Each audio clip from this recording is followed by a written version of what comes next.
Stone getting a long sentence will convince people what a creep Trump is.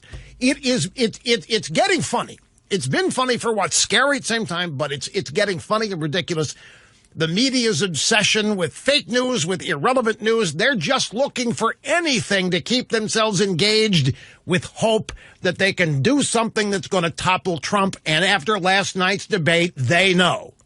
Like I told you the day after the State of the Union address.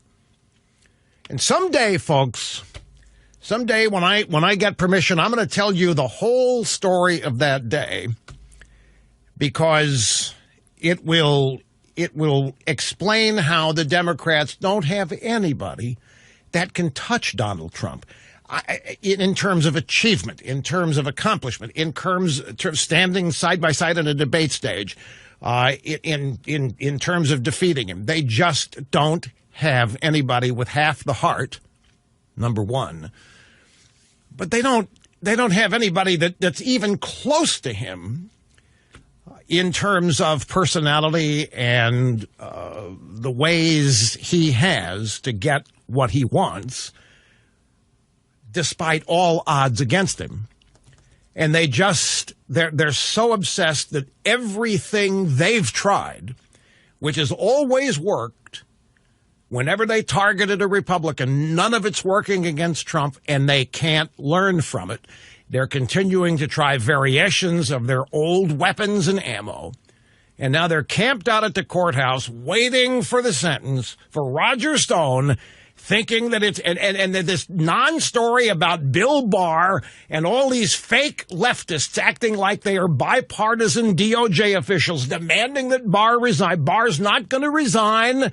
Barr does not have a problem with Trump. None of this is real. It's just a continuation of the fake news that got started with Trump-Russia collusion, meddling, and all of that. Great to be with you, folks. Rush Limbaugh here, as always, behind the golden EIB microphone. The telephone number is 800-282-2882. The email address, lrushbaugh@eibnet.us. Story I just saw. It has been... I guess it's been known since yesterday, but I just found it. It's on PJ Media.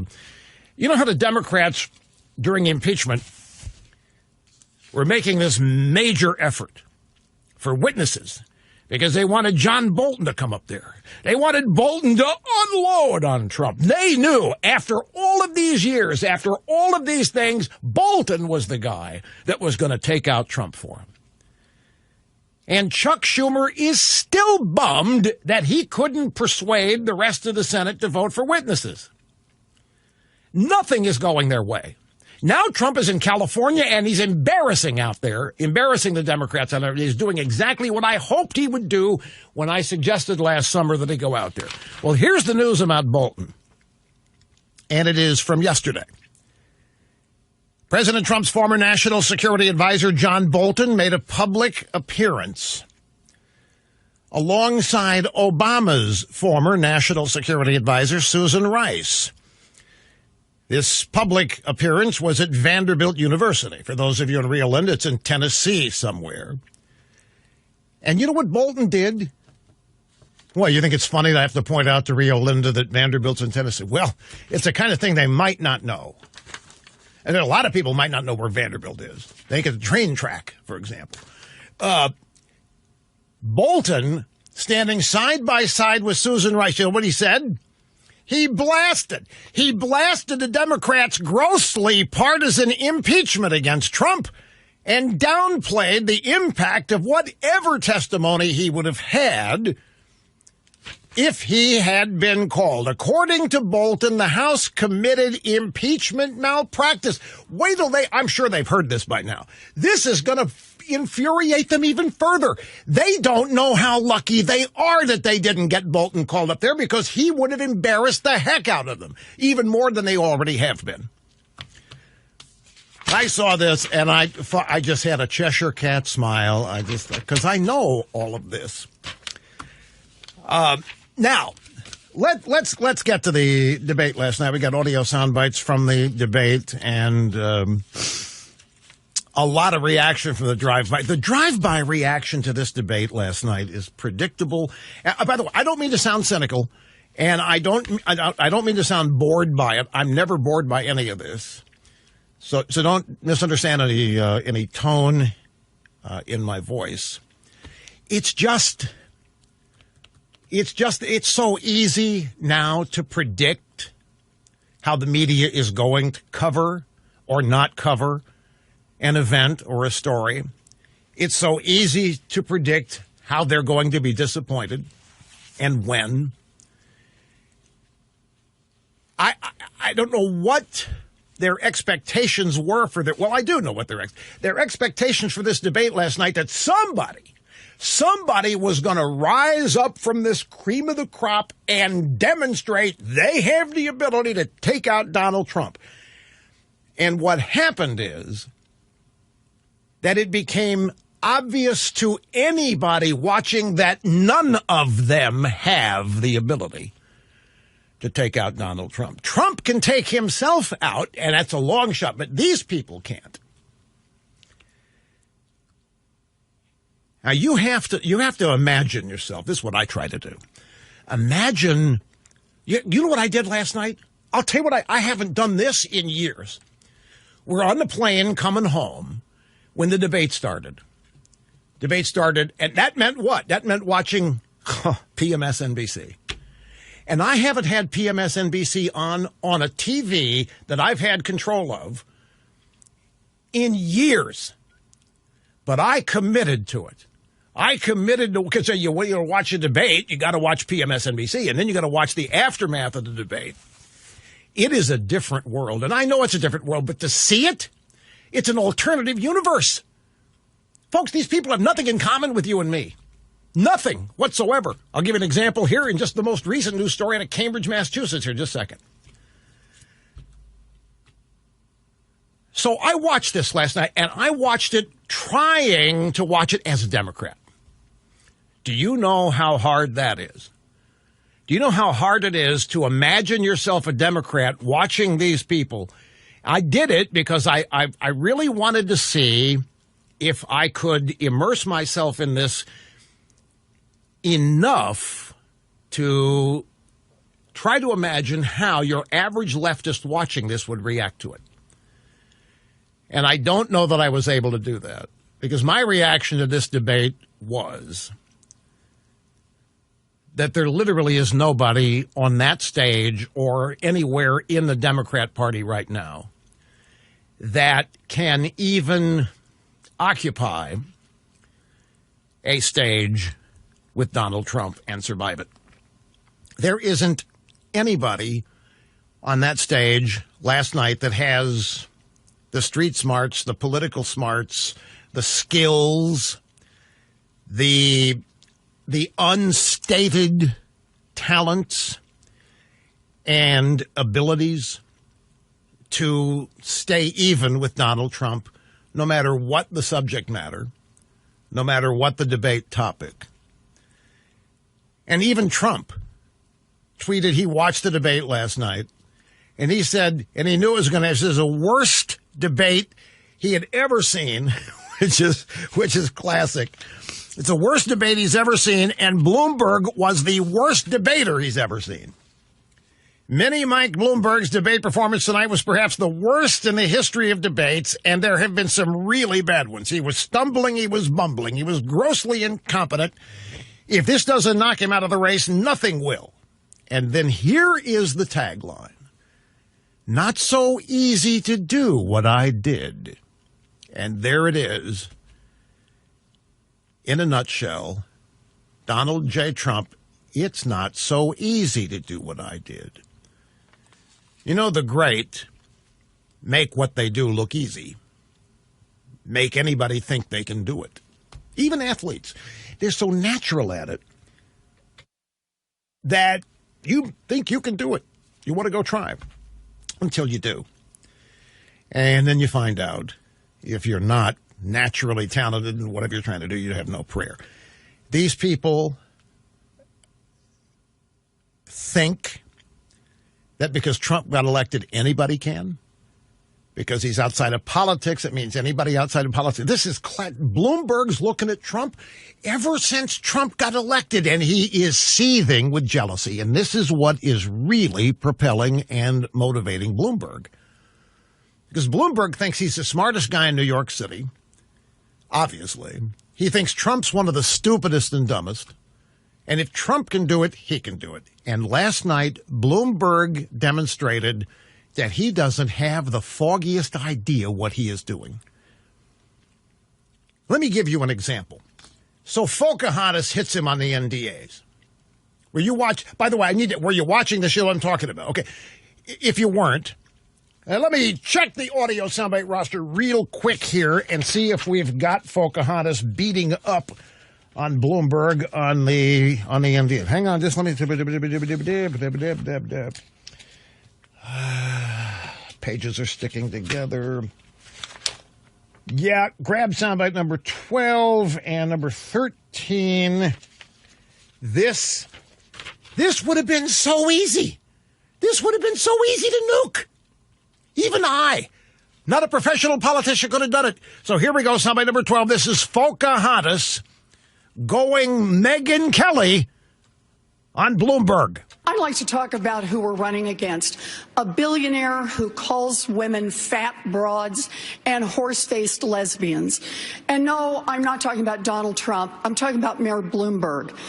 Democrats are not going to win if we have a nominee who has a history of hiding his tax returns, of harassing women, and of supporting racist policies like redlining and stop and frisk. Look, I'll support whoever the Democratic nominee is, but understand this. Democrats take a huge risk if we just substitute one arrogant billionaire for another. Well, here's the thing about this. Bloomberg is staring like deer in the headlight eyes. I watched Bloomberg. I said, everybody thinks this guy's brilliant, and you know I'm on record as telling you I don't think he is.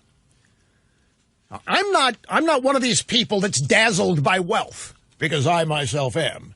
But I'm not in Bloomberg's league, don't misunderstand. But I am not dazzled by it. I know so many people who think all you have to do is have a lot of money and you're brilliant, and people suck up to them. I don't know why. Maybe they think they're going to give them some of their wealth. Never makes sense to me. But yeah, maybe Bloomberg's had to become expert at something to succeed at what he did. But when you get out of common sense and just plain old IQ, it isn't there. And last night, how do you not show up prepared for this? Well, I'll tell you how you show up not prepared for it. You think nobody can touch you because you're arrogant and you're condescending and you're conceited, and you think nobody can touch you. You think nobody's going to be able to damage you on this because you can buy your way out of it. You can buy your way out of it in the media. You can buy your way out of it in campaign ads. And he didn't have an answer for it. There's one more bite here from Pocahontas, because this is where Bloomberg responded to her. So, Mr. Mayor, are you willing to release all of those women from those non-disclosure agreements so we can hear their side of the story? We have a very few non-disclosure agreements. How many is that? Let me finish. How many is that? None of them accuse me of doing anything other than maybe they didn't like the joke I told. And let me point. There's agreements between two parties that wanted to keep it quiet, and that's up to them. They signed those agreements, and we'll live with it. Yeah, they were forced to sign the agreement. Look, my take on this is different than what you're thinking. He had to know this was coming. People can survive this. In American politics in 2020, people can survive this if they know how to do it. This is my point. Trump doesn't have any competition. Trump's line on this, I was just up at Rosie O'Donnell, nobody else. Place erupts with laughter, and he dulls the knife that Megyn Kelly threw at him. But Bloomberg, I'm staring with deer in the headlight eyes, and very few non-disclosure agreements. Well, how many? All he would have had to say, you know what it is? All he would have had to say is something like, I'll release all these women as soon as every member of Congress releases all of their NDA women. Do you know how many members of Congress have NDAs because of sexual abuse? It probably dwarfs. Bloomberg probably can't even dream of that number. And he could have blunted, but there wasn't any preparation for this. There wasn't any, it's like he thought he would be untouchable. And you could probably think of other retorts to this that Bloomberg could have had. I have never thought that Bloomberg is going to be the Democrat nominee. And so I didn't go into this expecting him to dazzle any, but the drive-bys did. The drive-bys expected him to dazzle and wow, because they just looking for anybody that can wipe out Trump, and they're looking for anybody who can bury Crazy Bernie. And Crazy Bernie emerged as the big winner last night. There's two sides to this. One of the things that I have learned in the short period of time since I've diagnosed, if you're not careful, this disease can take over your life. It can take over everybody in your family's life. And it becomes all-consuming, which I don't think is good. I'm trying to avoid that happening. I don't want every day to become scans, blood draws, notes, records, phone calls to doctors, and this kind of thing. I'm doing what's been prescribed. So far, it's working. I really believe. I'm running a risk saying this, but I really believe all of your prayers are having an impact. I cannot tell you how good I feel. The other side of this is that other people think that it could be inspirational for those also suffering from the diagnosis or from cancer in their own ways, and that's true too. So I'm caught in the middle. I don't want to live it. I don't want it to overtake my life. It's a big enough part of it as it is now, as it must be. But I don't want to spend so much time. I don't want to keep everybody updated every day. It's not comfortable talking about myself. I'm happier thanking everybody for all their ongoing support. And then the other side of it is I know full well how inspiring it can be. Alex Trebek is inspiring a lot of people, according to a story in the New York Post today. So to me, it's about finding a proper balance here. Because I guarantee you could get sick and tired of me talking about it if I did. And if I answered as many questions about it as people are getting. So bear with me through all this. And I guarantee you will not end up people that Trump colluded with Russia. They still can't forget it, move past it. Now, the debate last night. I understand, look, it was comical. It was funny. It was predictable. And in terms of Bloomberg, he let an Indian squaw beat the tar out of him. I mean, it was, as you just heard. And I'm telling you, she's taller than he is, and it's a factor, and don't doubt me. How many ways? What? What do you think? What are you looking at me that way for? An Indian squaw beat the tar out of Bloomberg. Pocahontas. She said it, not me, for crying out loud. I just listen to what these people say about themselves, and I go with it. She says she's 1/2000th Indian. Okay. She's a mom. She's a squaw. At any rate, how many ways could he have punched back at her? But he hasn't the slightest idea how to. Why doesn't he have the slightest idea how to? Because he doesn't have to, and he fires anybody and everybody who gets in his way, who disagrees with him. That's the way he does business. Fine and dandy, but that's not how this works. He could have thrown so much at her on policy. He could have thrown the Indian stuff at her. This guy did the impossible last night. He made Biden look good. And do you know how it's over for Biden? Because none of them cared a whit last night about Biden. Buttigieg going after Klobuchar. Klobuchar going after Buttigieg. Biden trying desperately to get noticed. Crazy Bernie trying to defend himself against whatever's going on with the culinary union in Las Vegas. I have, excuse me, I've seen somewhere on the internet today, some say that Bloomberg should have hired somebody to coach him. He did. He had coaches. He did rehearse. He has been asked about these NDAs on television and radio interviews before. But I'll tell you what happens. The people that he hires to coach him, if they hit him too hard, he gets rid of them too. It's his modus operandi. He knows everything, folks. He's one of these people. He knows it all. He's not going to hire some lesser person to teach him how to do anything. There isn't anybody that can teach him how to do anything. That's his problem. He doesn't think there's a political consultant out there or a debate stage manager that can teach him anything. But he lacks more than stature. It was obvious, his mind is not quick. He didn't even look to be in the moment. He had no humor whatsoever.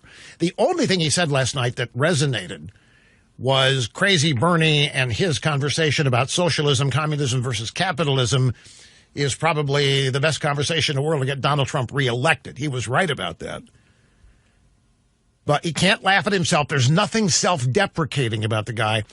And whether you know it or not, Trump makes jokes about himself all the time. Trump is self-deprecating. You may have to know how to spot it, but he is. But when I looked at Bloomberg, and I understand I've never met him. I've been 2 holes behind him on the golf course. I can't tell you how many times. You need a telescope to see him. Never met him, but he just doesn't seem to have, at least in that setting last night, any discernible personality. I mean, if you're in this business, whatever you are has to jump out of people's TV screens at them. If you don't have that, and that's an it factor, if you don't have that in any area of media, be it television, movies, drive-by media news, if you don't, just by your very existence, capture people's attention simply when their eyeballs are on you, then you're missing something very important. And Bloomberg, to me, comes off as a little crabby. Looked like he really thought it was beneath him to even have to be there last night. But aside from that, where a lot of people looked at it last night, thought it was funny or thought it was great because the gloves came off and finally it was a real debate. There's a part of it, folks, and I would not be honest with you if I didn't share this. There's a lot of this thing last night that scared the hell out of me because these people believe this crap that they were saying. They believe every word of it. We look at it. Even today, I've been laughing at these people for 30 years, thinking nobody's ever going to believe whatever it is they're saying. And now look, there's 30 to 35% of this country that's signed on to full-fledged socialism, communism. One lie after another, they have bought it. Some of the most inane, crazy, insane things people now believe. You and I laughed at them for all of these years, and people were laughing at them last night. And to me, there was a lot of it that is really scary. If these people ever get presidential power, and someday, the law of averages, you can't allow how silly and funny and comical they appear to make you relax. And even though it looks like there's not a one of them that could come close to beating Trump, you can't let that cause you to develop a sense of passivity and say, I don't need to vote. The turnout's going to be so high. These Democrats don't have a chance. Now, let me give you an example.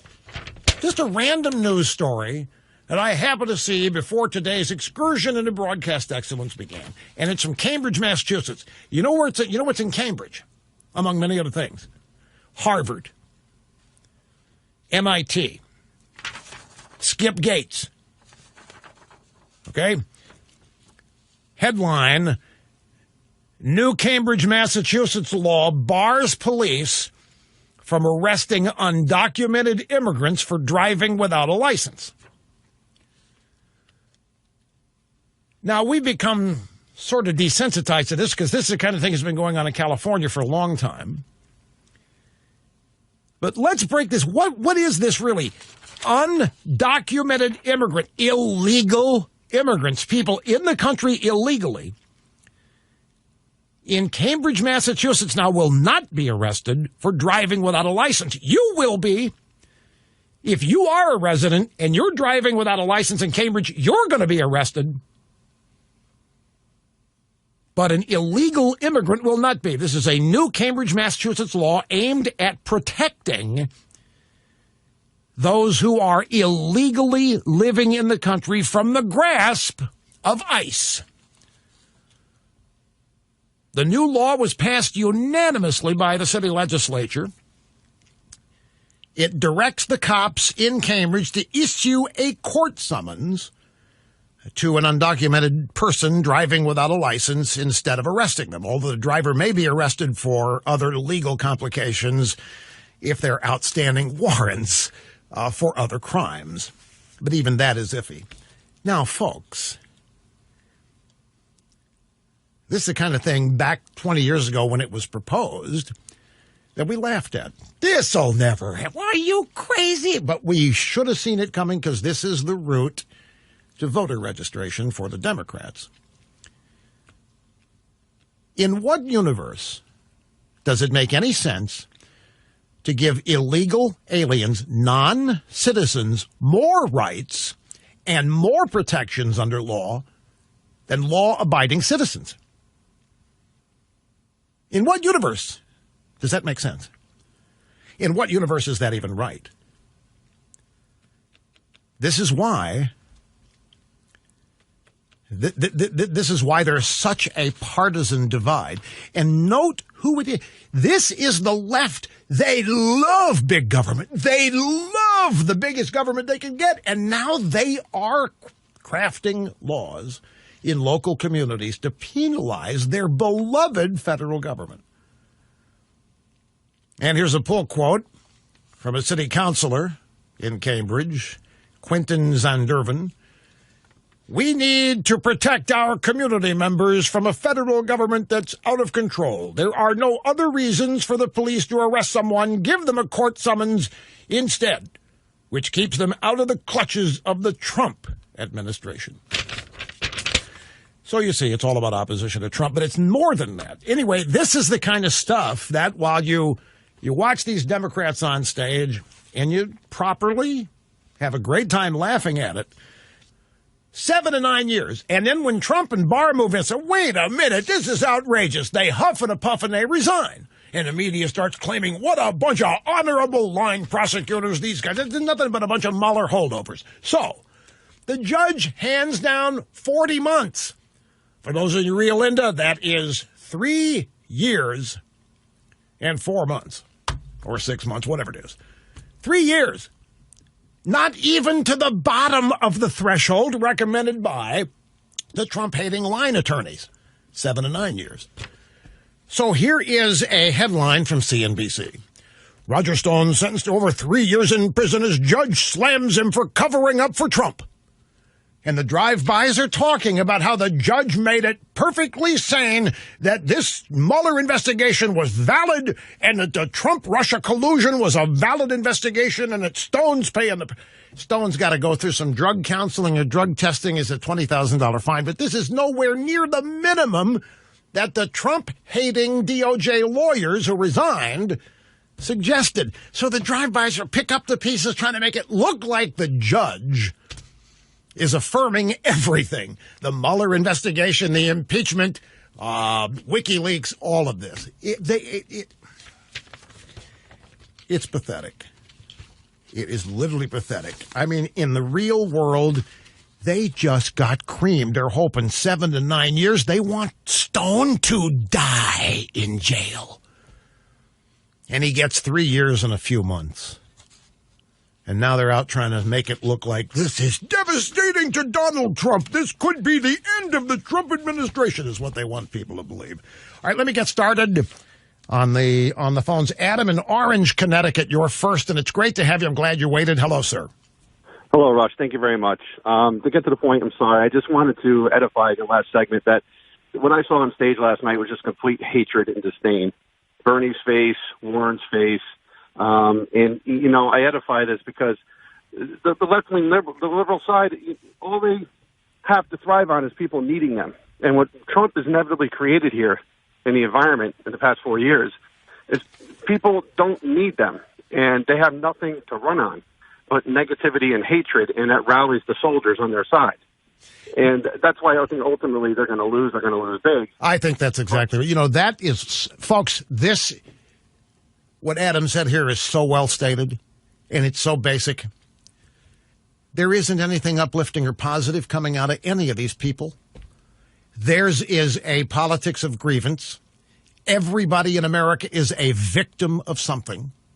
Life in America is tortuous, unfair, disadvantaged. Pocahontas saying, when I am in the White House, I'll fight for your family. It's not your job to fight for people's families. It's the head of the family's job to fight for the family. It's not your job to fight for the family. But they want everybody to be dependent. They want everybody to feel victimized. They want everybody to feel aggrieved. And as such, there isn't anything positive. Contrast that to Trump. Trump is a can-do. Make America great again. And he has done it. So well, in fact, that Obama had to come out and endorse the Trump economy by claiming credit for it. So that really is a good observation. There isn't anything uplifting. That's not how you build a winning movement. You can build a significantly sized revolution of grievance and anger and upset. You know, I've said this I don't know how many times. You go back to 1960, we're in the post-World War II boom, and Eisenhower's terms have expired since Nixon-Kennedy, 1960. And what did JFK, what he did? He said, hey, you know what? Things are good and we can do even better. And then he started talking about how it's time to let the young people take over and make it even better than it is. These Democrats today can't even bring themselves to acknowledge when things are good for people, and they then can't even bring themselves to try to make things better. Because in their worldview, things cannot be better, especially when a Republican's in the White House. And so there really isn't anything infectious about them on the positive side. Quickly before the break, I got a name. What do you mean Trump self-deprecating? I've never heard Trump make fun of him. Okay, let me give you an example. He does this at numerous rallies. He talks about bringing back the old-fashioned light bulbs. Remember we had to get rid of the old-fashioned incandescent light bulbs and get rid of these, whatever these newfangled things are. And I was always opposed to getting rid of the incandescents because they were great. They are. Trump says these new light bulbs that have been mandated, they're too expensive and they make you look orange. And then he laughs and says, I don't like that. Now, that's self-deprecating because one of the criticisms of Trump is that his makeup makes him look orange. And he does his own makeup, by the way. So don't think that Trump doesn't laugh at himself. He does. Does Bernie Sanders? No way. Pocahontas? No way. Bloomberg? There's no way. And that just means, folks, that there's a segment of humanity. Who nominated her? She a Clinton judge or she Obama? I can't. It doesn't matter. She said in the sense, and this is why the media just is holding out all hope that this may be what finally gets Trump, which is so preposterous. The judge said he was not prosecuted, as some have complained, for standing up for the president. He was prosecuted for covering up for the president. The truth still exists. The truth still matters. Roger Stone's insistence that it doesn't are a threat to our most fundamental institutions. Roger Stone threatening our most fundamental institutions is a joke, ladies and gentlemen. Obama, I knew it, had to be an Obama nominee. The truth still exists. The truth still matters. Roger Stone's insistence that it doesn't are a threat to our most fundamental institutions, Jackson said in a blistering denunciation of Stone, in which she repeatedly mentioned dismay and disgust about his crimes. Do you know what he did? Do you know what the essence of Stone? He tweeted congratulations to WikiLeaks after they started publishing the Democrat National Committee emails. And then they called him up. It was the big... I have to be real careful because I don't know Roger Stone, and I'm really not trying to be demeaning or critical here, but pinning your hopes on getting Trump by going after Roger Stone it's so forlorn and hopeless that it's comical. But such was the status of the Mueller investigation that they had nothing. So all of these process crimes that occurred because of the investigation, if there hadn't been an investigation, Roger Stone would be sitting in 21 having lunch right now hoping to be noticed. And then he'd be calling GQ and say, hey, I got a new suit. How about a photo display? Don't misunderstand here. Roger Stone sent me a nice email last week. It's a question of, Stone wasn't even part of Trump's campaign. I mean, it's so futile what they have here. I don't know what Trump's going to do regarding Stone's sentence, but you know what 40 months is, by the way? 40 months, besides being outrageously excessive, it's almost exactly the sentence that Barr suggested after he said 7 to 9 years is way too much. Now, wait till the drive-bys figured that out. Wait till the drive-bys figured out that Amy Berman Jackson went for Barr's recommendation or very close to it. Okay. I mentioned before the previous hour ended, there's some fascinating polling data out there. And it's interesting. It goes well with the scope of yesterday's debate. Let me look at calls that we have.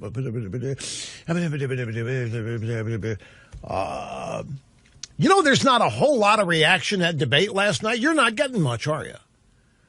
I think I may be one of the only people in this audience. Well, I'm not part of the audience. I'm a host. But how many of you watched MSNBC last night? The debate and then the aftermath. I even watched the aftermath. I watched the PMSNBC post-debate analysis.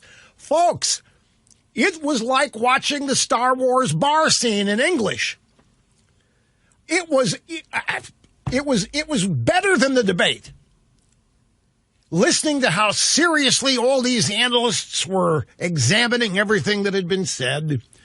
And there was a clear consensus that developed, and that is that Bloomberg blew it, and they were hoping for such great things. Most everybody was entertained because it was so rough and tumble, they said. The gloves came off. The kicks to the crotch were happening all night, somebody said.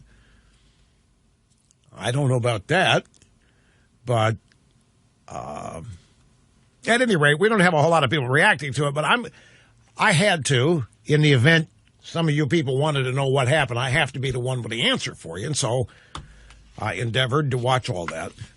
And I haven't had MSNBC on, it's been years. But juxtapose all that with this. Washington Examiner story by Paul Bedard. Trump takes 2020 lead, 52 to 48%. All Democrats probably lose. This is a Economist YouGov poll. And by the way, Cheryl Atkinson is out with the former CBS news reporter. She's got a piece essentially saying that not one of these people can beat Trump, that as things stand now, there's not a soul in the Democrat Party can beat Trump, and it's not even going to be close. But this story by Paul Bedard, a politically resilient President Trump, is pushed into the lead of the 2020 White House race, riding the public's good feelings about the economy and the view by voters that all leading Democrat candidates will probably lose. According to the latest election survey, 52 to 48% margin, Trump is leading the generic Democrat in the race. Now, you have to be careful about these generic ballot polls, because everything changes when you put a name in there. And this is one of the tricks the drive-bys always use in election years to show Democrats creaming Republicans. They do the no-name polls. They'll pick a name on the Democrat side and then offer just Republican alternative, and the Democrat cleans up. When you add a Republican name, it changes it significantly. And this probably would be the case here, too. But I think if you add a name to this Democrat poll, the Democrats do even worse, which is why I think The Economist and YouGov did this poll with generic Democrat rather than a name.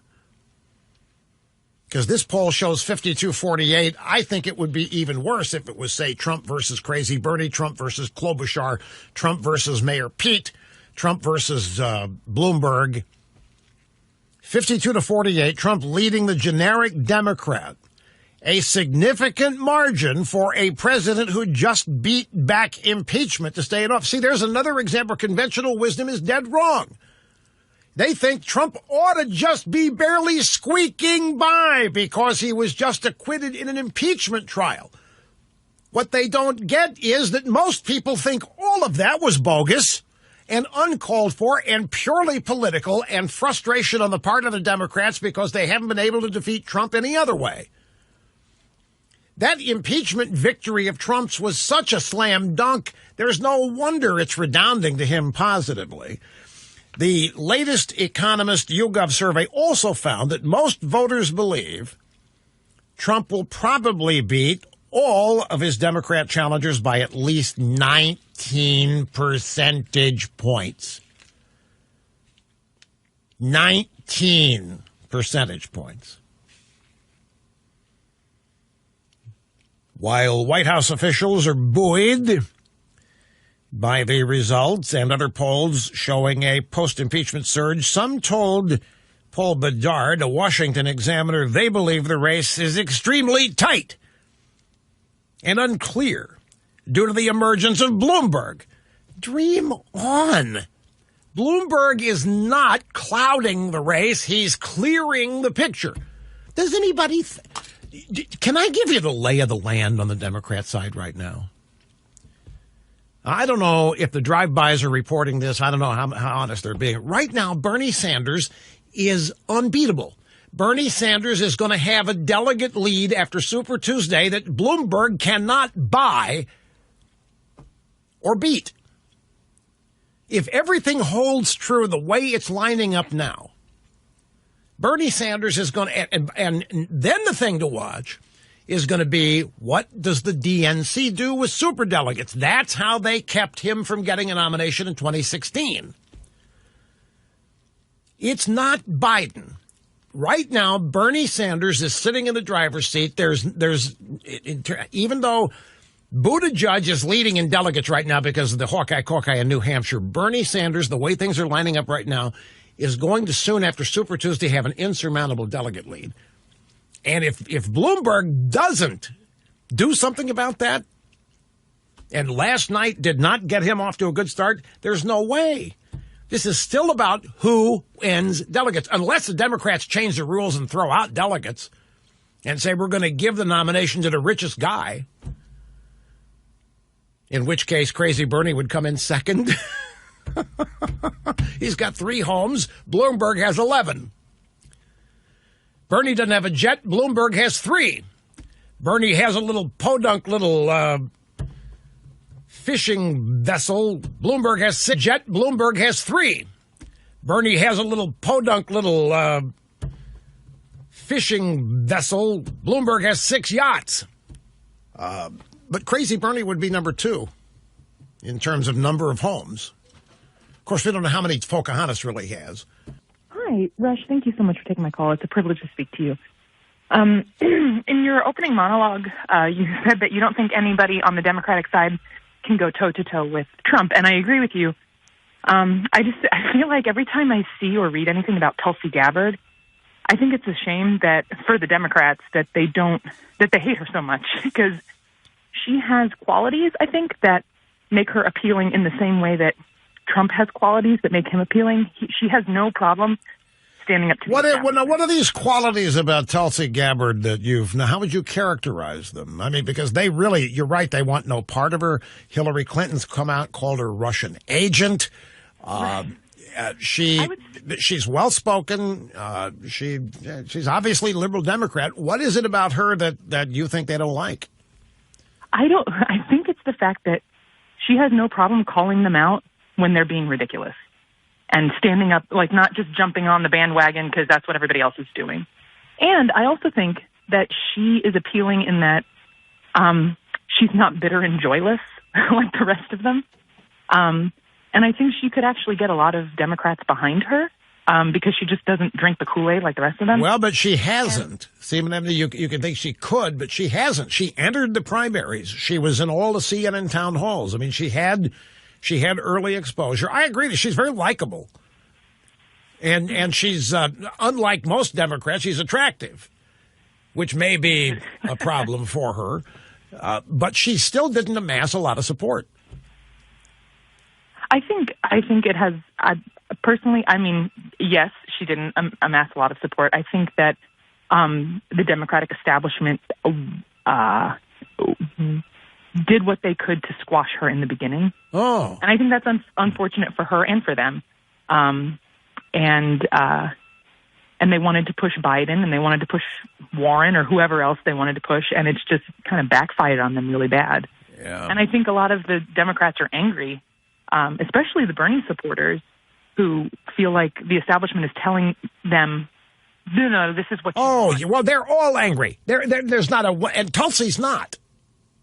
The one thing about Tulsi, she doesn't come across as angry. The rest of them do. For example, do you know what Mayor Pete just did?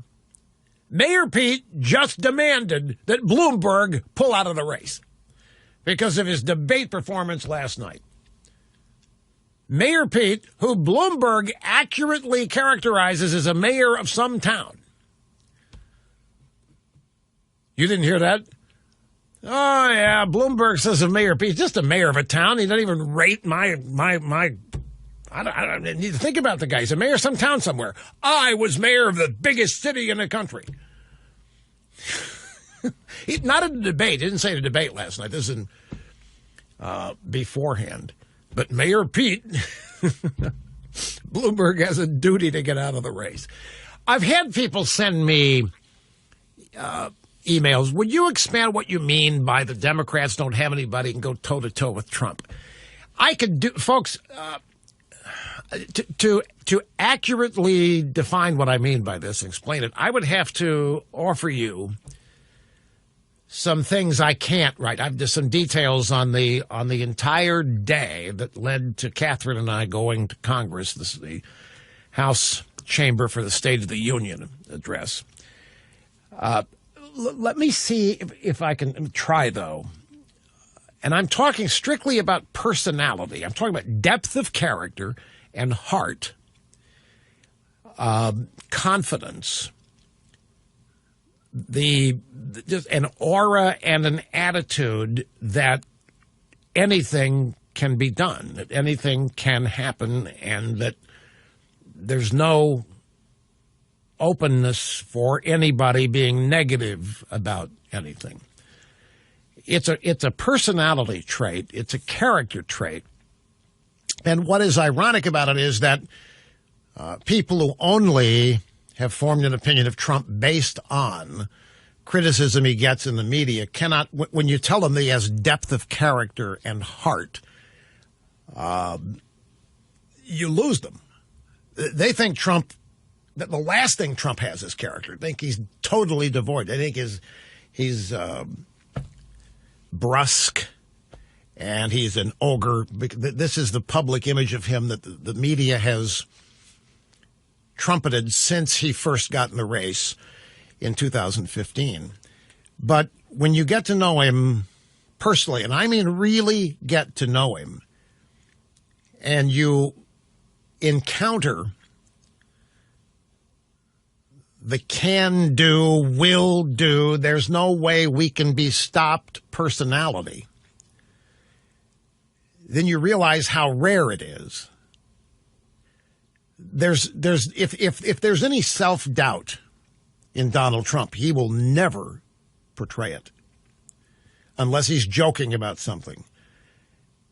And even when he's joking, he's serious. He is somebody that doesn't take no for an answer, but never manipulates you and never commands and never demands. You end up doing what he wants, even when you think you can't. But not because you have been intimidated or made afraid. Or it's hard to describe. All I can tell you is that the Democrats don't have anybody, and the Republicans don't either right now. There isn't anybody that can match up or compete with these human characteristics and personality traits that Donald Trump has.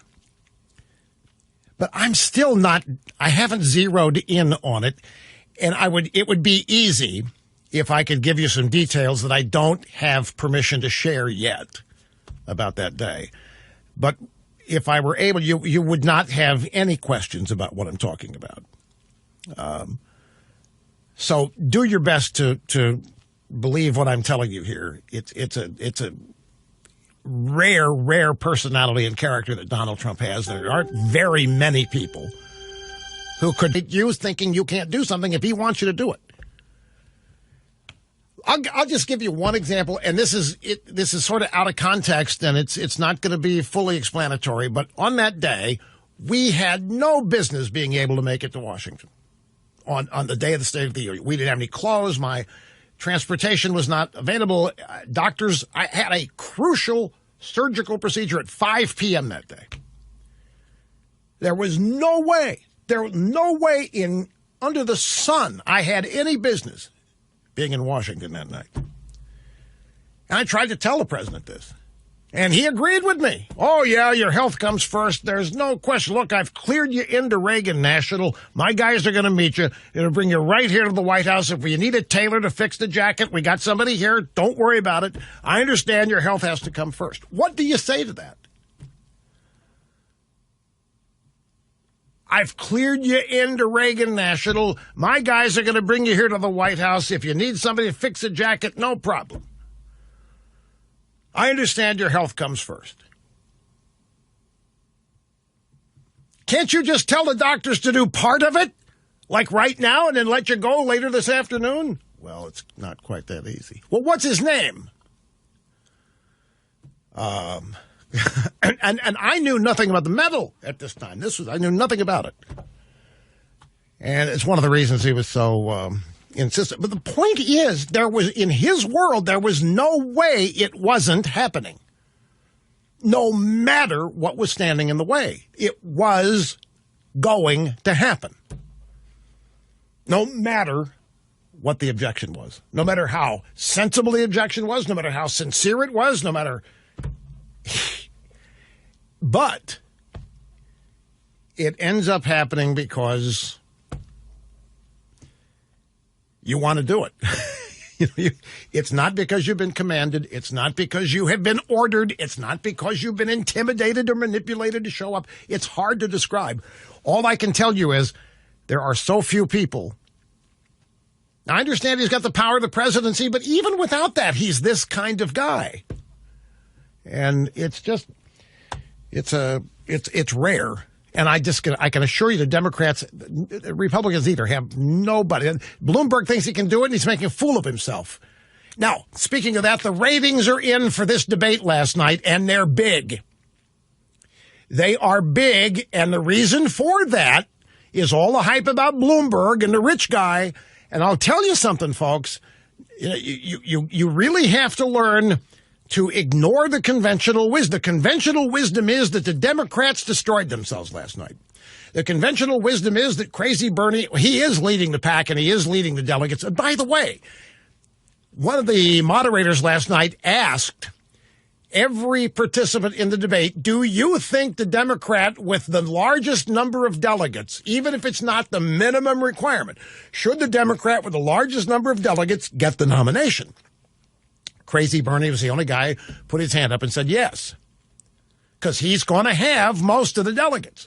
Super delegates, that's when the DNC starts playing games to try to get rid of him. My point about the ratings,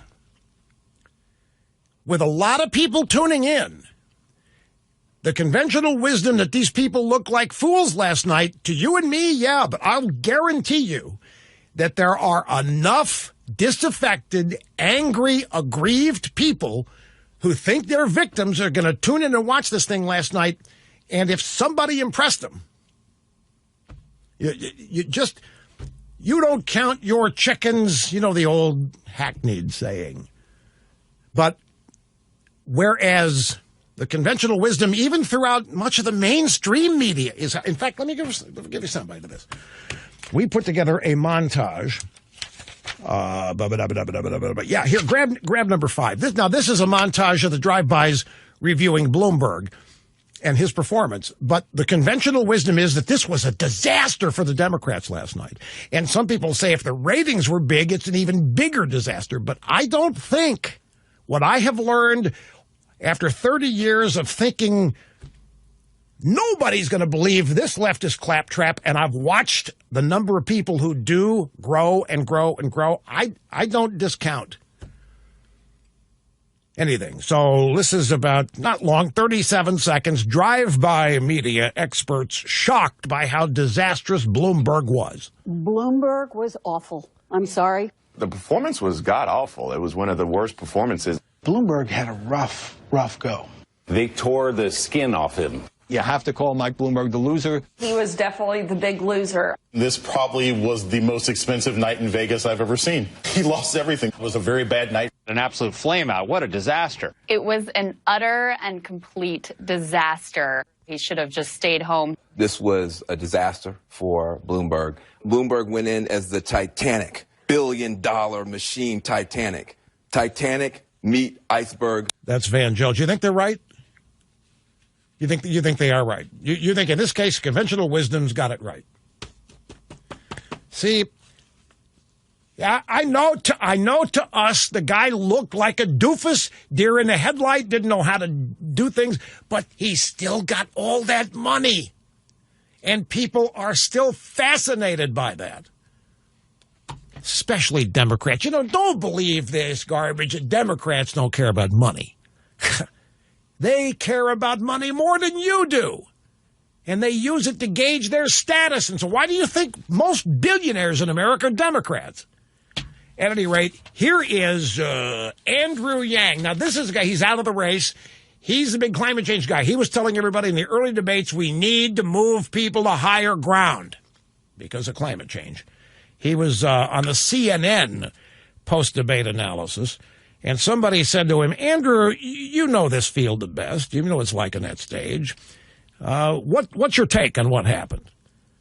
Number 6, 3, 2, 1. I don't think he was coached hard enough. You coach him, and you have him give you 60, 75-second answers over and over again until he can do it in his sleep. And the fact that he did not have those answers at his fingertips lets me know categorically he was not properly prepared for this debate. Well, they say they coached him on all of those issues.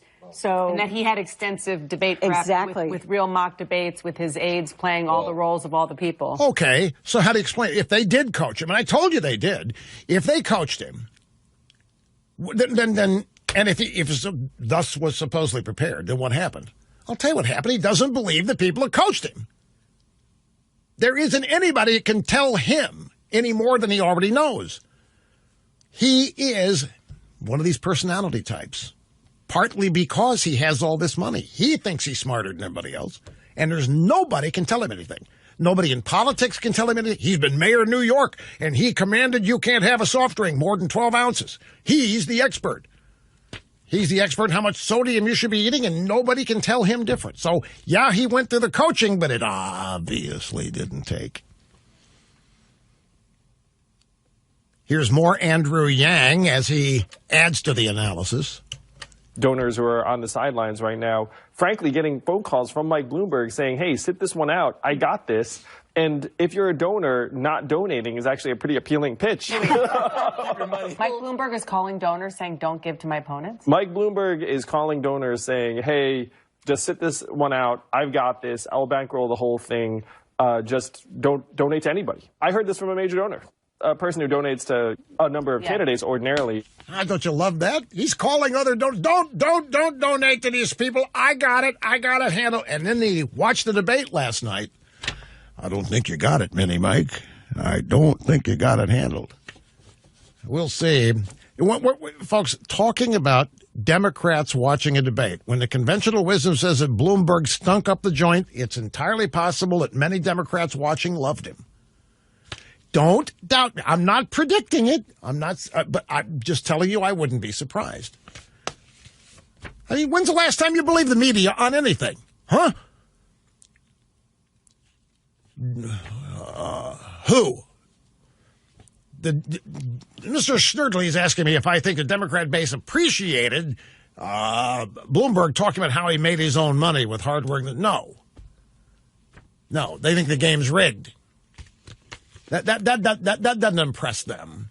If Bloomberg was giving it all away, like the Kennedys pretended to do, you might have a little bit more. But that doesn't impress them. Well, no, his best moment was when he told Crazy Bernie, your conversation about communism is the best damn thing to get Donald Trump elected happening on his stage tonight. That was his best moment.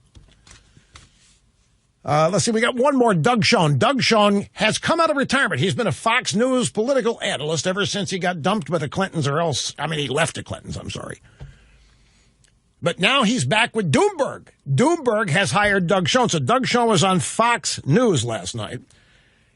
And it was Mike Emanuel filling in for whoever. He said, hey, Doug, give me a winner and loser after this debate last night, please. The winner tonight was Donald Trump. I mean, the Democrats forgot that the opponent is the president, not one another. No, they didn't. The personal attacks may have sounded good to some viewers or some ideologues, but the loser are the Democrats. If we nominate a socialist like Bernie Sanders, who doesn't accept capitalism, or people who believe in massive tax increases, we're going to lose. It'll be like George McGovern. It'll be a blowout, or like Mike Dukakis.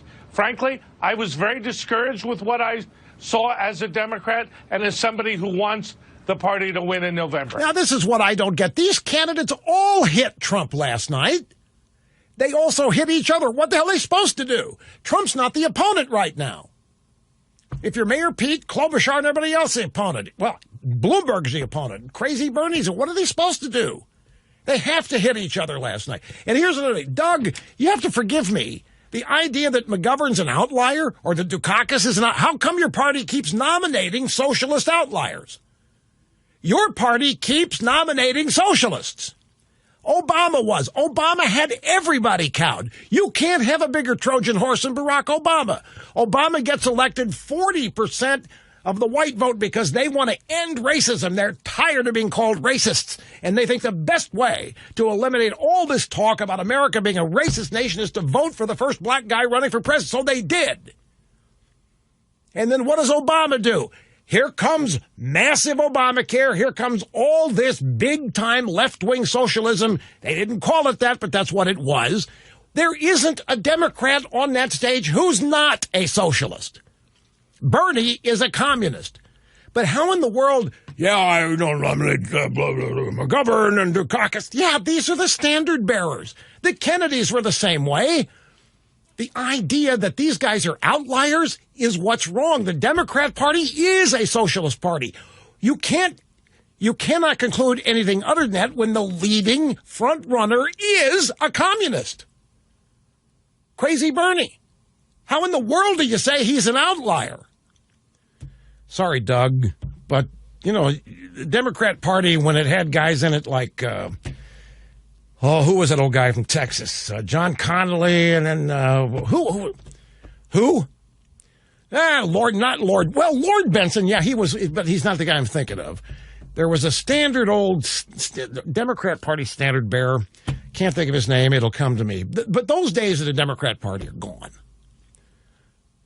Mondale was a socialist communist back when, look what he was talking about in 1984 when he was running against Reagan. The idea that this party is somehow some centrist bunch of mild, peaceful, harmless Democrats is a biggest miss. Is the number one employer in America. Most jobs are at small businesses, not corporations. Some people are surprised by that, but it's true. Stop and think about it. 93% of Republicans approve of the job Trump is doing in this quarter. Same in the fourth quarter of 2019. 93%. Eat your heart out, Mitt Romney. 64% of small business owners approve of the way Trump is handling his job.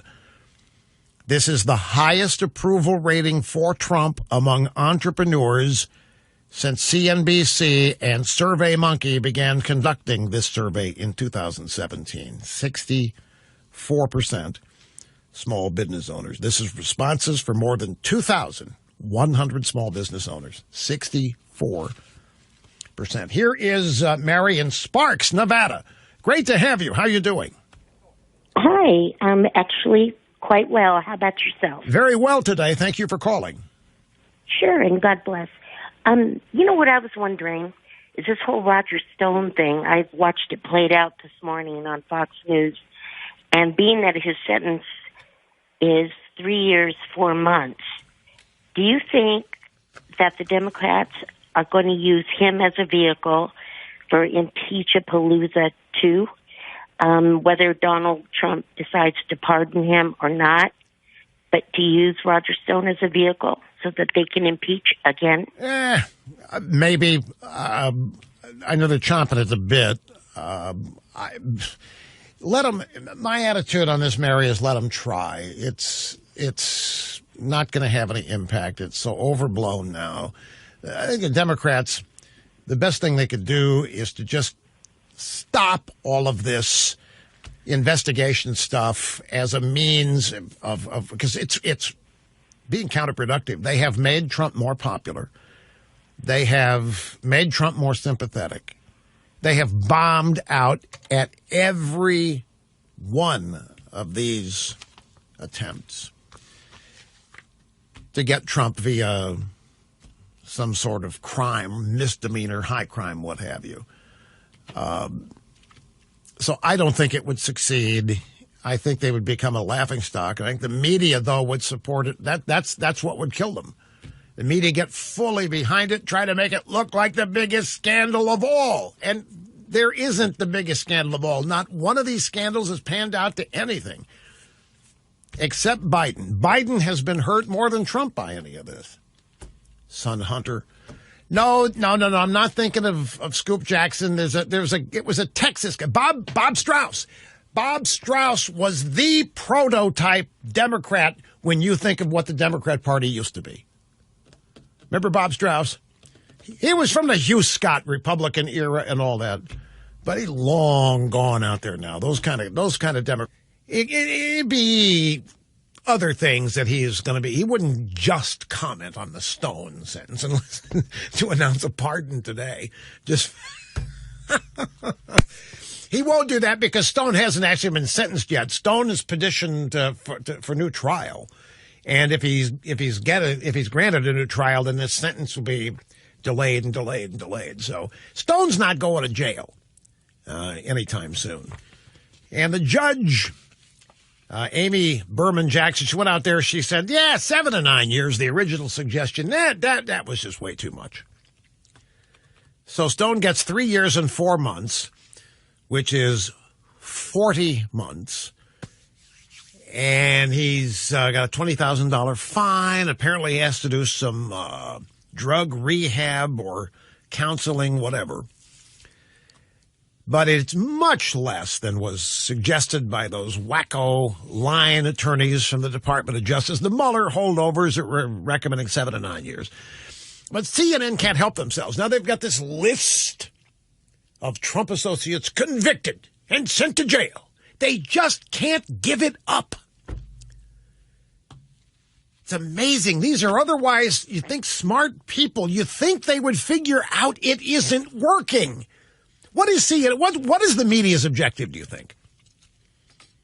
New York Times, Washington Post, CNN, MSNBC. What is their objective since election night 2016 and before, but since then, what has been their objective? It's not to do the news. Their objective is to get rid of Donald Trump, is it not? Their objective has been to overturn the election results of 2016, to aid in the running of the coup, the silent coup to get rid of Trump. They have been doing everything they can to turn Trump voters against him, and they have failed. And they have made Trump more popular than ever. They've made him more sympathetic than ever. His performance ratings, his job approval numbers sky high. At what point do you think they might figure out that it ain't working and to change course and try a new strategery? At what point? We had a caller last hour. Do you think if Trump commutes or pardons Roger Stone that they will impeach him again? I wouldn't put anything past him. I wouldn't. If I were them, I would have seen the light by now. Speaking of which, Trump is on the left coast. California, Nevada, Colorado, and Arizona, I believe. In fact, he's got a rally coming up in, where is it, Colorado Springs, and people are lined up in 4 and 5 degree weather, and the drive-bys look at this, and the Democrats look at this, they can't understand it. And it doesn't mean anything. But yet when Crazy Bernie drew 17,000, did you see this, Snerdley? Crazy Bernie drew 17,000 to a stadium in Tacoma. Yeah, well, and the free beer. I think. Maybe not. Anyway, I want to play some sound bites for you for President Trump in California, Bakersfield last night. I encouraged him on this program in June of 2019 to do this. Go to California in the middle of the Democrat candidates complaining about homelessness. Well, no. The Democrat mayor of Los Angeles was complaining that Democrat presidential candidates were not talking about homelessness. And I told him, I said, Mayor Garcetti, they ain't going to bring it up. It's a Democrat problem. They're not going to talk it. You better fix it. It's your problem because they are not going to help you. You can't blame this on Trump. So I said, Trump should go there. Trump should go plant the flag, not necessarily to win California, but to get started on rebuilding it. There's all kinds of openings in California, and the president is there. And in Bakersfield last night, one of the first groups of people there that he sought to show he's on their side is California farmers. On top of regulatory failures, California has not built any major water storage infrastructure since 1979, even as the state's population has increased by nearly 70%. Think of that. In the past decade, the cost of water increased by 127% in San Francisco alone and over 70% in Los Angeles. And you can't even get it. Hundreds of thousands of acres of once beautiful green farmland became bone dry. In our reforms and what we've done, 1 year ago, actually, we estimated that our farmers would have received enough water to support up to 850,000 additional acres of crops. Think of that. That's a lot of acres. And over 130,000 minimum, over 130,000 jobs. With today's actions, we will help bring farmland back to life. All of the land that I talked about before will be green and beautiful. Now, this is the kind of thing that is not going to get any play in mainstream media because it's boring. But this is huge Because the president's exactly, it's not the thing. Now, California is considered to be very progressive state, very ahead of the curve. These are the people that are hip. But look at what's the truth there. There hasn't been any major water storage facilities built since 1979, despite the population growing by 70%. That's just pure mismanagement. And it's all on the Democrat Party. In the past decade, the cost of water has increased by 127% in San Francisco alone, 70% in Los Angeles. And you can't even get it. These are the kinds of things, when you have as your audience a bunch of farmers, they're the ones suffering and paying the price because of this mismanagement. And so you go out, you plant the flag, you let this group of people know you're on their side and you understand what they're up against. And you turn them into allies. Trump also did another thing I hoped he would do. He went out there and he hammered the Democrats on homelessness. You know, they always try to blame this on Republicans ever since Mitch Schneider and what's his name, Martin Sheen, all the way back in the late 80s and the early, it was all the Republicans' problem. They didn't care. They were cold-hearted and cruel. And yet it was the Democrats and their policies that created this stuff. And it's on display, San Francisco, Los Angeles. I really hope the president will go out there and hammer them, and he did. I think we can say, we have to work hard. We can pick up 7 seats in the state of California. 7 seats. And I want to thank, he said, get rid of Pelosi. That's okay with me.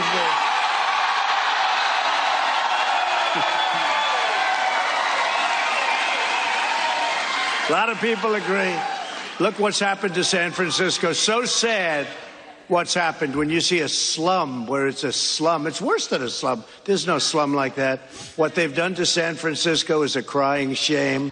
And it's something that we're going to do something about, because if they don't fix it up, clean it up, take care of the homeless, do what they have to do, but clean up their city, the federal government's going to have to step in. We're going to do it in Los Angeles and San Francisco. Oh, yeah. The federal government's going to step in and fix it if the mayor and the governor don't. There isn't much of a Republican Party in California. There are some good people in it, and they're trying to be heard, but none of them have the voice of the president. So he goes out and says this stuff, and I guarantee you it's inspiring. And now let's move to Phoenix. Last night, during Keep America Great rally, President Trump speaking about a 100-year-old Navy veteran, World War II, named Irvin Julian, who was carried to his seat ahead of the rally. They say he's a legitimate great hero of World War II. Irvin Julian. Irvin, thank you.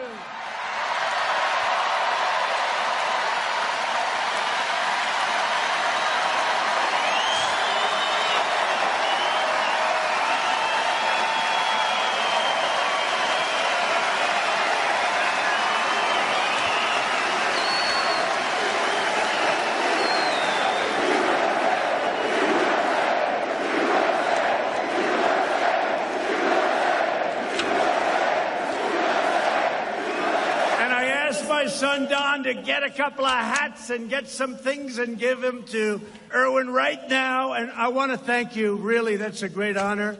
And thank you for the great job you've done. An American patriot. Thank you very much. And so what is that? That is a traditional American value. Celebration and honor of great heroes in the American military. Not impugning them, not ignoring them, not accusing them, like the Democrats have done in the Iraq War, accusing Marines of being terrorists and so forth. Simple execution of traditional American values. Donald Trump. Hey, for people contending with an IRS issue, every day is tough. You talk about, you start out guilty, and then you have to prove your innocence. Sometimes it's tough to do. And when you're in a mess with the IRS, there's always a cloud of uncertainty hanging over your head. This time of year, it's even tougher, with every tax return preparation company advertising their services serves as a reminder of an IRS demand letter or effort. The IRS, the world's toughest collection agency, and if you are in their crosshairs, it can be uncomfortable. Now, they're not always unfair. It's just they're relentless, and their reputation precedes them, and most people would rather not have to deal with them. Tax debt can happen for any number of reasons, some of them very legitimate. Can be as clear-cut as choosing to pay for unseen medical bills instead of your taxes. Then you try to buy time till you can catch up. The mistake people make is not communicating with the IRS. They try to do it alone, and they hope that because they're small fry, the IRS will not notice. Well, my taxes are so small, they don't, even if they don't care. That's not the way it works. You should not ignore them. In fact, be in touch with them. And the best way to do that is to find some people that do it for a living, and that's Optima Tax Relief. That's a bunch of people you should engage with when you're on the wrong side of the IRS, because Optima has resolved over $1 billion in tax debt for people that need their help. Optima has become America's most trusted tax relief firm, and one reason is they specialize in the IRS Fresh Start Initiative. If you qualify for the Fresh Start Initiative, you could save thousands of dollars on what you owe. So if you have an IRS problem, don't try to deal with it alone. You'll have much more success dealing with them if you have help. Optima Tax Relief. The number to reach them is 800-973-7700. That's 800-973-7700. I didn't know that. Yeah, we're getting the money out of politics. All right, here we go. American Greatness has a piece. Eric Lendrum. Apparently, Bloomberg is being vetted. He's getting a media anal. He's getting a media anal exam that he's never had before. He's getting a media anal as though he is a Republican. You know why? Because he ran as a Republican to get elected mayor of New York. Apparently, more comments have emerged by Bloomberg, likely to create problems for him. The Daily Caller is reporting that Bloomberg has been targeting transgender Americans. The comments are from March of 2019. Bloomberg criticized the Democrat Party shifting further to the left on social issues, such as the LGBTQ community, saying that if your conversation during a presidential election is about some guy wearing a dress and whether he, she, or it can go to the locker room with their daughter, that's not a winning formula for most people. Okay, time out. Is he right or is he wrong? Number one. Let me read to you the comment again. Michael Bloomberg, March of 2019. If your conversation during a presidential election is about some guy wearing a dress and whether he, she, or it, that's what really ticked him off. It. And whether he, she, or it can go to the locker room with your daughter, that's not a winning formula for most people. Bloomberg further added that this and other issues constituted proof that Democrats are focusing on a lot of things that have little relevance to people trying to live in a world that's changed. So is he right? Nobody wants to. Everybody's so scared of the transgenders and the LGBT, and nobody wants to even, yeah, he's right, no, he's wrong. Nobody wants to weigh in on it. Well, the it word, yeah, but it's a political question. He's simply saying here, if your conversation during a presidential election, he's talking, it's the Democrats, is about some guy wearing a dress and whether he or she or it can go to the locker room with your daughter, that's not a winning formula for most people. Most people. Is he right or wrong? Okay. Well, what happens now is he is being savaged here. He's being savaged because he's running as a Democrat. This stuff is all being dredged out of the the woodwork or the muck of Bloomberg's past, and he's going to have answers for it. Here's John in Buffalo. John, great to have you. Welcome to EIB Network, sir. Hello. Hey, Rush. Hey, Rush. Yeah, hi. You know that Pete's having a problem with the black community. I've heard that. I've not seen. I've heard it. Yeah, scuttlebutt. Yeah, I have a suggestion. Actually, two suggestions. He can either adopt a black child. That would be good. Or a second thing was he could divorce his husband and marry a black fella. Oh, this is helpful. This is real helpful here. John, thank you, Mr. Snerdley. Thank you. So let me see if I understand this. You're seriously wanting to help Mayor Pete overcome an obstacle he's got with black voters, and this is predominantly going to surface in South Carolina after the Nevada caucus, right? John hung up. Well, I know what John's doing. John is simply taking past behavior of Democrats and applying it to Mayor Pete. I mean, can we be honest? There was a point in time where if you were a Hollywood actress, a proper accessory was an adopted black African child. Can we admit this? Madonna, a bunch of them did it. Angela Jolie, many times. It was an approved accessory for a Hollywood lifestyle. So what John in Buffalo is suggesting here is that if Mayor Pete, as a Democrat, is having problems with black voters, adopt a black child. Why divorce your husband to marry a black guy? Just the Democrats have an ongoing changing definition of family. Just has a home in Bermuda, and that's where he spends most of his time outside of the continental United States. I mean, he's got homes down here. But Bermuda, I think, is his favorite place, and this is where he went, Bermuda Business Development Agency.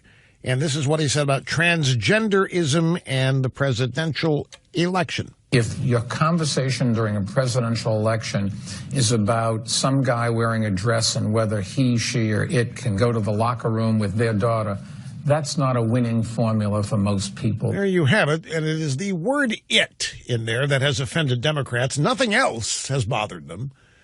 Just the word "it." I find that curious. Of all things in that statement to be it. Here's Chuck. Chuck's in Tampa. Great to have you back at the EIB Network. Hello, sir. Hi, Rush. So I'm listening to our local affiliate here, 970 WFLA, and they're talking about a study that 30 professors and graduate students at USF did last night during the debate. They all wore monitors to see which candidate got the most visceral, pure, responsive, physiological reaction during the debate. And their results were 100% inconclusive, which shows you just how lost this party is and how unexciting all these candidates are. Well, now, wait a minute. Did you say it was college professors and students or just college professors? It was students, it was graduate students and college professors. Okay. Who got together to do this study last night. It was more than 30 of them. And they all hooked themselves up to monitors and they watched the debates. And they didn't answer any questions. They just, throughout the course of the debate. Yeah, there was the Frank Lunch thing. They register pro and con. Heartbeat goes up, heartbeat goes down, urine fills up, bladder fills up, whatever. When they're watching this stuff, bowels fill up. Whatever happens, it shows up on the monitors. And what you're saying is that there was nothing conclusive? There was nothing conclusive. There was no clear winner. None of them got excited enough to show that any one particular candidate walked away with it. Are you kidding? You mean there wasn't even a universal agreement about how badly Bloomberg did? There may have been, but from what I've heard on the reports from it, on the radio and in the small news blurbs that I've seen, it simply said that there was no clear winner. All right. Well, we'll have to. I need to get a hold of this. get my hands on this. I need to study stuff like this myself. So you have 30 grad students, 30 academicians, elitists, strapping themselves to this gear. They're not doing it for somebody else's survey. They're doing their own. And no clear-cut winner or preference from this debate last night. Now, measure that against what the drive-bys are telling you about last night's debate. What is the conventional wisdom about last night's debate? That Bloomberg blew it sky high. He may as well cram it, get out of it. He blew it. But not according to these egghead academicians. There's not even any agreement on that we know. So let's add to this. Grab audio summit number 9. This is last night CNN's post-debate analysis.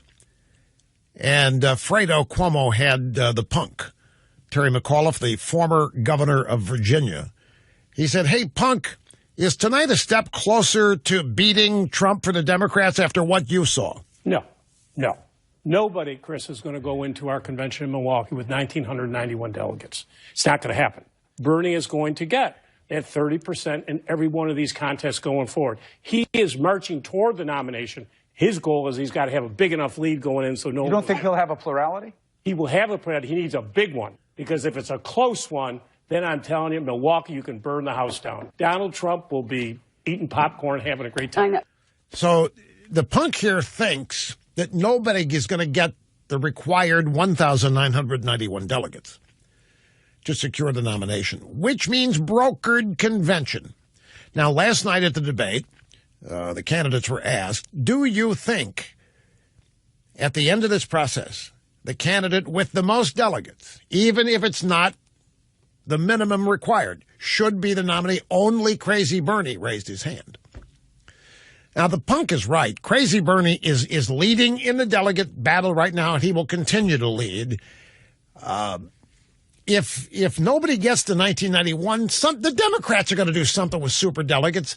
I don't know that, every 4 years, one of the parties is said to be in such trouble that a brokered convention is practically guaranteed.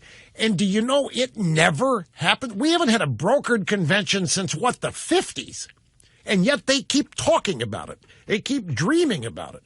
The rules are set up to prevent a brokered convention. And yet here are the Democrats acting like it's a foregone conclusion. Now, here is F. Chuck Todd. He was a co-moderator of the debate last night. And he is asking Bloomberg, essentially, if he should even exist. Mayor Bloomberg, should you exist? I can't speak for all billionaires. All I know is I've been very lucky, made a lot of money, and I'm giving it all away to make this country better. And a good chunk of it goes to the Democratic Party as well. Is it too much? Have you earned too much money? Has it been an obscene amount of... Should you have earned that much money? Yes. I worked very hard for it, and I'm giving it away. All right. Thank you. Should you have that much money? Should you even exist? Are you going to give it away? Yeah, I'm going to give it all away. I'm going to give it away. A lot of it's going to give it away to the Democrats. He's giving most of it to the media right now. He's buying all these ads. He's giving most of it away to the media. All right, Debbie, Colorado Springs, you are next. It's great to have you with us today. Hi. Hi, Rush. Mega prayers, first of all. And I just wanted to report in that what they're reporting on the Trump rally here in Colorado Springs. And one of the people, I guess people have been lining up since Tuesday morning, and they're camping out. They've got tents set up at the Broadmoor World Arena. And they said the parking lot was full this morning, that you couldn't even get in. And that one of the guys referred to it as the Woodstock of Republicans, or Woodstock for Republicans. No. We already did. No. I did the Woodstock of conservatism in Fort Collins in around 1990. You might have been there. No, I wasn't. But that's what one of the guys who's attending he referred to it as the Woodstock for Republicans, this rally. Well, if he wants to, fine and dandy. But how many people are lined up there now, do you think? Well, I have no idea, because they just said the parking lot's full. I-25 has been a mess trying to get through the area. Yeah, I've been there, done that. I've done that myself. Yeah. So anyway, they said there's red, white, and blue everywhere, Trump paraphernalia, and they said they have just never, one of the reporters said they've never seen anything like this in Colorado Springs ever. I'm damn well certain they haven't. Now, when is the rally? Tonight? It's this evening. Yeah. So, and now the Democrats, they're left to say that health care is broken, which is Obamacare. So Trump fixed Obama's economy. Obamacare is broken. That has to be fixed. The past 4 years have been nothing but a repair and an improvement over everything Obama. And that's a problem for the Democrats because there's nothing to fix. The Democrats are offering solutions to things that don't exist. Therefore, the Democrats are trying to create imaginary problems in the minds of voters. Now, we got the numbers on the ratings for the debate. 33.5 million people watched. That is a big number because the Democrats have barely been attracting 2 to 3 million for these debates. Now, why do you think that is, Snerdley? Why do you think 33.5? They wanted to see the rich guy. They wanted to see the rich guy. They wanted to see how Bloomberg would do. Now, the conventional wisdom is that Bloomberg blew it sky high, but do we know that? The way we look at it, yeah. The way the drive-bys look at it, yeah. But to conclude that Bloomberg blew it, you have to concede, you have to admit that people like Pocahontas. And where's the evidence of that? You have to think people like Mayor Pete, that people like Biden. And based on their poll numbers, not a whole lot of people do. So don't be shocked. Here, I've mentioned a couple times that the best Bloomberg moment was when he lectured crazy Bernie on communism. And here it is. We have 2 sound bites from the debate. Here's the first one. What a wonderful country we have. The best-known socialist in the country happens to be a millionaire with 3 houses. What'd I miss here? Well, you'll miss that I work in Washington, House 1. That's the first problem. Live in Burlington, House 2. That's good. And like thousands of other Vermonters, I do have a summer camp. Forgive me for that. Where is your home? Which tax haven do you have your home? New York City, thank you very much. Yeah, and I pay all New my York taxes. City! Screw Vermont! New York City, thank you very much. And I pay all my taxes. So here you have this socialist defending his 3 houses.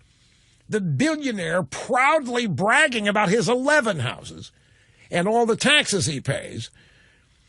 Then Hallie Jackson, a moderator, said, Mayor Bloomberg, Senator Sanders has a proposal that require all large companies turn over up to 20% of their ownership to employees over time. You own a large company. Would you support what Senator Sanders is proposing? Absolutely not. I can't think of ways that would make it easier for Donald Trump to get reelected than listening to this conversation.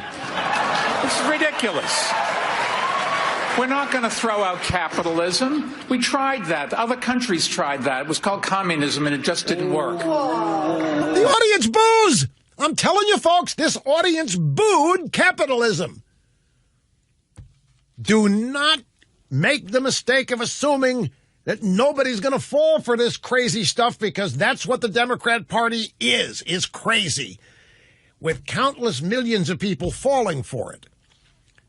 Now, here's Bloomberg, though, say, well, this is ridiculous. We're not going to throw out capitalism. We tried that. Other countries tried called communism. And yet, when he talks about China, he talks about Xi Jinping, the dictator, as having constituents that he has to keep happy.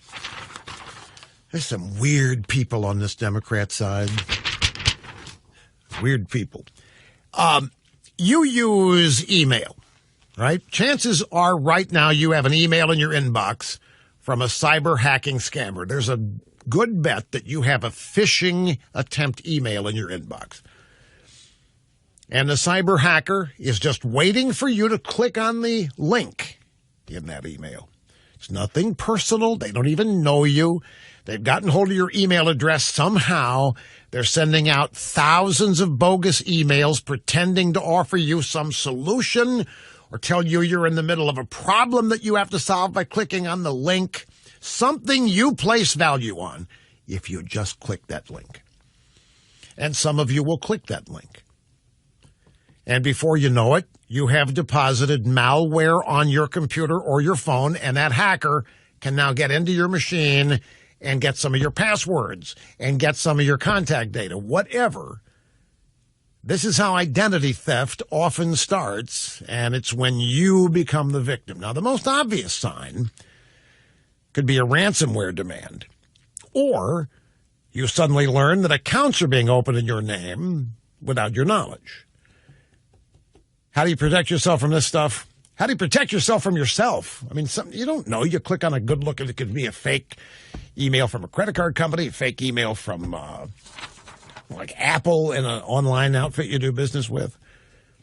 LifeLock is the answer here, folks. Now, no one company can prevent all identity theft, but LifeLock's in a league of its own. They offer the single best protection for looking out for online evidence that your information is being used illegally. And they certainly have the best restoration team to help you restore your good name and credit if you end up getting hacked like this. Sign up today at LifeLock.com. Use my name when you do. Save up to 25% off your first